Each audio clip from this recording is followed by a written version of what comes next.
जयपुर, गुलाबी नगरी, राजस्थान का दिल और सबसे खूबसूरत शहर। गुलाब जैसा रंग और उसके जैसी खुशबू जयपुर में हर जगह दिखती है। इसी खूबसूरत शहर में रहने वाली आरू उर्फ आरोही अग्रवाल भी गुलाब की ही तरह बेहद खूबसूरत, प्यारी और बहुत ही सिंपल थी। सादगी से रहने वाली आरू की कल सगाई होने वाली थी, इसलिए आज वो अपनी बहन साक्षी और अपने होने वाले पति प्रणव के साथ अपनी सगाई की अंगूठी लेने आई थी। वो लोग जौहरी बाजार के फेमस ज्वेलर रूपमल चांदीवाला के बड़े से शोरूम में बैठे थे। आरोही के चेहरे पर कोई खास खुशी या एक्साइटमेंट नहीं दिखाई दे रहा था। वो कहीं खोई हुई थी और मन ही मन सोच रही थी, कल प्रणव से मेरी सगाई हो जाएगी, फिर कुछ ही दिनों में शादी। क्या मुझे जिंदगी से यही चाहिए था? बस यही थी मेरी कहानी। एक बड़े से घर की बहू और प्रणव की पत्नी बनना। ऐसे ही कई सवाल उसके दिमाग में घूम रहे थे। प्रणव उसे नापसंद नहीं था, मगर ये सगाई, शायद वो इसके लिए तैयार नहीं थी। तभी साक्षी ने एक अंगूठी पसंद कर उससे कहा, दीदी ये देखो कितनी सुंदर है। ये सुनकर साक्षी ने झुंझला कर कहा, क्या दीदी, आपको तो मन ही नहीं है? अभी तो प्रणव जीजू भी यही हैं और आप कहीं और ही खोई हो। आरोही ने उसे आंख दिखाकर चुप कराया और बोली, ये अच्छी है, यही ले लेते हैं। ठीक है। उसके बाद साक्षी ने प्रणव की अंगूठी पसंद करने में हेल्प की। कुछ ही देर में दोनों अंगूठियां लेकर वो लोग वहां से निकल गए। साक्षी की जिद पर वो लोग वहीं एक फेमस लस्सी शॉप पर रुके। वहां पहुंचते ही आरोही ने कहा, मैं अभी आई वॉशरूम जाकर, साक्षी तू भी चल। साक्षी ने तुरंत मना करते हुए कहा, नहीं दीदी आप जाओ, मैं तब तक ऑर्डर कर देती हूँ। ठीक है। ये बोलकर आरोही चली गई। जब तक वो वापस आई तब तक लस्सी भी आ चुकी थी। वो लोग लस्सी पी ही रहे थे कि इतने में साक्षी का फोन बज गया। अब किसे याद आ गई मेरी? ये बड़बड़ाते हुए उसने अपने बैग से फोन निकाला। स्क्रीन पर रावी कॉलिंग देख उसने तुरंत फोन उठाया और बोली, क्या हुआ रावी? मैंने कहा था ना आज मैं बहुत बिजी हूँ। अगले ही पल उसने चौंक कर कहा, क्या? अच्छा अच्छा ठीक है, मैं अभी आ रही हूँ और खबरदार जो तूने कुछ भी किया तो। इतना कहते ही उसने कॉल कट कर दिया। उसे परेशान देख आरोही ने पूछा, क्या हुआ, इतनी परेशान क्यों है? दीदी वो मेरी दोस्त है ना रावी, उसका ना अभी अभी ब्रेकअप हुआ है और वो पागल लड़की मरने की बात कर रही थी। मुझे जाना होगा, मैं निकलती हूँ, तुझे जीजा सा छोड़ देंगे। ये बोलते बोलते ही वो निकल गई। अरे पर साक्षी, आरोही बोलती रह गई, पर वो जा चुकी थी। प्रणव और आरोही ने अपनी लस्सी खत्म की और वहां से निकल गए। वो अभी कुछ ही दूर पहुंचे थे कि इतने में प्रणव का फोन बज गया। कुछ सेकंड्स फोन पर बात करके उसने कहा, सॉरी मुझे अभी इसी वक्त ऑफिस जाना होगा, कुछ अर्जेंट काम है। आरोही उसी के ऑफिस में काम करती थी, सो उसने पूछा, अगर तुम कहो तो मैं भी चलूं? नहीं नहीं, कल हमारी सगाई है, तुम्हारे घर में काफी तैयारियां करनी होंगी, तुम घर जाओ, मैं देख लूंगा। ये सुन आरोही ने आगे कुछ नहीं कहा। वो गाड़ी से उतर ही रही थी, तभी प्रणव ने कहा, सॉरी वो जाना जरूरी है, रुको मैं कैब बुक कर देता हूँ। आरोही ने उसे रोकते हुए कहा, इट्स ओके, मैं ऑटो लेकर चली जाऊंगी। ये बोल वो वहीं उतर गई। ये रोड थोड़ी सुनसान सी थी। प्रणव ने उसे एक दो बार और कैब के लिए पूछा, पर आरोही ने मना कर दिया और वो उसे वहीं छोड़कर चला गया। आरोही रोड के साइड में खड़ी होकर ऑटो का इंतजार कर ही रही थी कि तभी एक गाड़ी आकर वहां रुकी। इससे पहले कि आरोही कुछ समझ पाती, उस गाड़ी का दरवाजा खुला और उन्होंने उसे अंदर खींच लिया। अरे ये क्या बदतमीजी है, छोड़ो मुझे, बचाओ, छोड़ो। आरोही चिल्लाती रही, पर वहां उसकी आवाज सुनने वाला कोई नहीं था। उस गाड़ी में कुछ लड़के थे जो उसके साथ जबरदस्ती करने की कोशिश करने लगे। वो लगातार चिल्लाती रही थी, खुद को छुड़ाने की कोशिश कर रही थी, पर वहां उसे बचाने के लिए कोई नहीं था। आरोही ने एक लड़के को लात मारी और किसी तरह उस गाड़ी से उतर गई। वो भाग रही थी, वो लड़के भी उसके पीछे ही थे। इससे पहले कि वो उनके हाथ आती, आगे से एक हाथ ने उसको एक बड़ी सी गाड़ी के अंदर खींच लिया। उसे कुछ समझ नहीं आया कि यह अचानक क्या हुआ। वो अपनी आंखें बड़ी कर उसे घूर रही थी। उसकी गहरी काली आंखें, इतना परफेक्ट चेहरा, ब्लैक सूट में वो आदमी बहुत हैंडसम लग रहा था। आरोही को समझ नहीं आ रहा था कि ये आदमी कौन है। कहीं ये भी उन लड़कों की तरह उनके साथ कुछ गलत ना कर दे। ये ख्याल आते ही वो वहां से भी निकलने की कोशिश करने लगी। दरवाजा खोलो! चिल्लाते हुए उसने दरवाजा पीटना शुरू कर दिया, लेकिन तभी उसका सर चकराने लगा।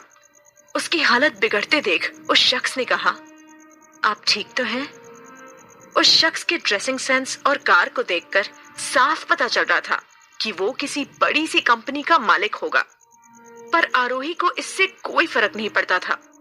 उसने अपना सर पकड़ते हुए कहा, मैं यहीं उतर जाती हूँ, मुझे यहीं उतार दीजिए, मैं ऑटो लेकर चली जाऊंगी, थैंक यू। पर इससे पहले कि वो उतरती, वो बेहोश होकर उसी की बाहों में गिर गई। अगले दिन जब वो उठी तो वो एक होटल रूम में थी। ये मैं कहाँ हूँ? फिर उसकी आंखों के सामने कल वाले वो सीन घूमने लगे जब उन लड़कों ने उसे गाड़ी में बैठाया था और उस अनजान शख्स ने उसे उनसे बचाया। उसे धुंधला सा याद था कि वही उसे यहाँ लेकर आया था। यही सब सोचते हुए उसकी नजर बैग पर गई। फोन, मुझे फोन करना चाहिए। उसने बैग उठाया और अपना फोन निकाला। उसमें साक्षी और प्रणव के बहुत सारे मैसेजेस और मिस कॉल्स थी। इतने 15 मिस्ड कॉल्स, अब क्या करूं? फिर उसने टाइम देखा तो ऑलरेडी 11 बज चुके थे। 12 बजे उसकी प्रणव के साथ सगाई थी। उसने साक्षी को कॉल किया पर उसका नंबर नहीं लग रहा था। अब जो होगा देखा जाएगा। साक्षी को मैसेज कर देती हूँ, वो लहंगा होटल ही ले आएगी। मैं सीधा वहीं चली जाती हूँ। उसने रास्ते में साक्षी को मैसेज किया और उस होटल पहुंची जहां उसकी और प्रणव की सगाई होने वाली थी। वो इतनी लेट हो गई थी कि उसने हड़बड़ी में एंट्रेंस पर लगा वेलकम बोर्ड भी नहीं देखा, जहां एंगेजमेंट कपल में किसी और का ही नाम था। वो भागते हुए सीधे अंदर चली गई। बैंक्वेट हॉल 3rd फ्लोर पर था। वो लिफ्ट की तरफ भाग रही थी। लिफ्ट ऑलमोस्ट बंद ही होने वाली थी, पर उसने जैसे तैसे करके उसे रोक लिया और तुरंत लिफ्ट के अंदर चली गई। जैसे ही दरवाजा बंद हुआ, उसकी नजर सामने खड़े शख्स पर गई जो अपने फोन में बिजी था। शायद कुछ इंपॉर्टेंट देख रहा था। आरोही बहुत ऑकवर्ड हो गई थी। ये वही था जिसने कल रात उसे बचाया था जब वो होश में नहीं थी। वो उसे अपनी बाहों में उठाकर होटल रूम में लाया था। आरोही को लगा उसने उसे नहीं देखा। उसकी इसी खामोशी में 3rd फ्लोर आ गया। इस ऑकवर्डनेस से बचने के लिए वो बिना देरी किए लिफ्ट से निकली और भागती हुई हॉल की तरफ गई। पता नहीं वो क्या सोच रहा होगा, कहीं उसने मुझे देख तो नहीं लिया। फिर खुद ही खुद को डांटते हुए बोली, वो सब छोड़ आरोही, अपनी सगाई के बारे में सोच। सब लोग आ चुके होंगे, सब क्या सोचेंगे। बस साक्षी लहंगा लेकर आ गई हो और मैं टाइम से तैयार होकर स्टेज पर पहुंच जाऊं। हॉल के पास पहुंचते ही उसने लंबी सांस ली और दोनों हाथ लगाकर हॉल का बड़ा सा दरवाजा खोला। उसे लगा था प्रणव स्टेज पर उसका इंतजार कर रहा होगा। उसकी बहन भागती हुई उसका लहंगा लेकर आएगी और उसे तैयार करके स्टेज पर ले जाएगी। पर जैसे ही दरवाजा खोला, ऐसा कुछ भी नहीं हुआ। स्टेज पर खड़े लोगों को देखकर वो एकदम शॉक्ड रह गई थी। ये 5 स्टार होटल का लग्जूरियस बैंक्वेट था। परफेक्ट डेकोरेशन, परफेक्ट लाइटिंग्स, कुछ परफेक्ट नहीं था तो बस वहां खड़ा कपल साक्षी और प्रणव। सामने का नजारा देख आरोही के पैरों तले जमीन ही खिसक गई थी। उसकी छोटी बहन साक्षी और प्रणव एक दूसरे को अंगूठी पहना रहे थे। ये वही रिंग्स थी जो उन्होंने कल खरीदी थी। साक्षी ने उन्हें अपने साथ ही रख लिया था। आरोही लड़खड़ाते कदमों से चलते हुए आगे गई। उसे देखते ही साक्षी ने पहले प्रणव को देखा और फिर धीरे से आरोही के पास जाकर पूछा, कल रात आप कहाँ थी? आप ठीक तो हैं? ठीक कैसे नहीं होगी? रात भर मजे जो किए हैं, ठीक तो होगी ही। ये बोलते हुए प्रणव भी बहुत ही गंदे एक्सप्रेशंस के साथ स्टेज से नीचे आया। आरोही एकदम ब्लैंक थी। उसे कुछ समझ नहीं आ रहा था। सब लोग बहुत ही अजीब नजरों से उसे देख रहे थे। पर तभी ना जाने उसमें कहां से हिम्मत आई और उसने पहली बार तेज आवाज में सबके सामने उन दोनों से पूछा, ये क्या हो रहा है? कोई मुझे समझाएगा? साक्षी कुछ बोलती इससे पहले ही प्रणव ने साइड में जाकर एक बैग से फोटोज निकाली और उन्हें आरोही के मुंह पर मारते हुए कहा, हमसे कुछ भी पूछने से पहले ये देख लो। प्रणव की इस हरकत पर आरोही को बहुत गुस्सा आ रहा था, पर जब उसने वो पिक्चर्स देखी तो उसे सब समझ आ गया। ये फोटोज कल रात की थी, जहां आरोही उस शख्स की बाहों में थी जिसने उसे गुंडों से बचाया था। उस शख्स का चेहरा नहीं दिख रहा था, पर आरोही उसमें साफ नजर आ रही थी। उनमें से एक फोटो में वो उसे आराम से बेड पर लेटा रहा था। ये सब देखने के बाद आरोही को गुस्सा अब इस बात का था कि बस चंद फोटोज के बिना पर प्रणव ने उससे रिश्ता तोड़ लिया। फिर उसने साक्षी की तरफ देखा। वो उसका हाथ पकड़ के उसे समझाने की कोशिश कर रही थी। दीदी, यकीन करो, ऐसी सिचुएशन में हमें यही ठीक लगा। चुप, एकदम चुप। आरोही ने गुस्से में उसे खुद से दूर किया। प्रणव आरोही को घूरते हुए बोला, शर्म आती है मुझे खुद पर कि मैं तुमसे शादी करने वाला था। तुम्हारी इस सच्चाई को देखकर मैंने साक्षी से सगाई करना ही ठीक समझा। उसने साक्षी की तरफ देखा, जिसके चेहरे पर बेचारी सी स्माइल थी। उसने साक्षी का हाथ पकड़ा और वापस स्टेज की तरफ जाने लगा। जाते जाते उसने आरोही से कहा, अब आ ही गई हो तो खाना खाकर जाना। आरोही पूरी तरह टूट चुकी थी। इतना बड़ा धोखा और ऐसी बेइज्जती उसकी आज तक नहीं हुई थी।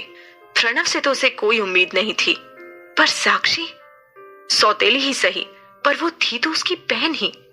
आरोही ने कभी उसे सौतेली नहीं माना था। अब साक्षी और प्रणव स्टेज पर खड़े फोटोज खिंचवा रहे थे। आरोही ये देख खुद को कंट्रोल नहीं कर पा रही थी। उसी वक्त एक वेटर जूस के ग्लासेस लेकर स्टेज की तरफ जा रहा था। आरोही ने उसमें से एक ग्लास उठाया और आगे जाकर उसे साक्षी पर फेंक दिया। साक्षी ने रोने सी शक्ल बना अपना मुंह छुपा लिया। उसका लहंगा भी खराब हो गया था। ये वही लहंगा था जो आरोही पहनने वाली थी। प्रणव गुस्से से नीचे आया।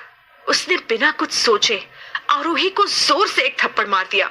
आरोही की आंखों में आंसू आ गए थे, पर वो इतनी कमजोर नहीं थी कि ऐसे सबके सामने वो रो दे। उसने अपने आंसू आंखों से बाहर नहीं आने दिए और प्रणव को घूरती रही।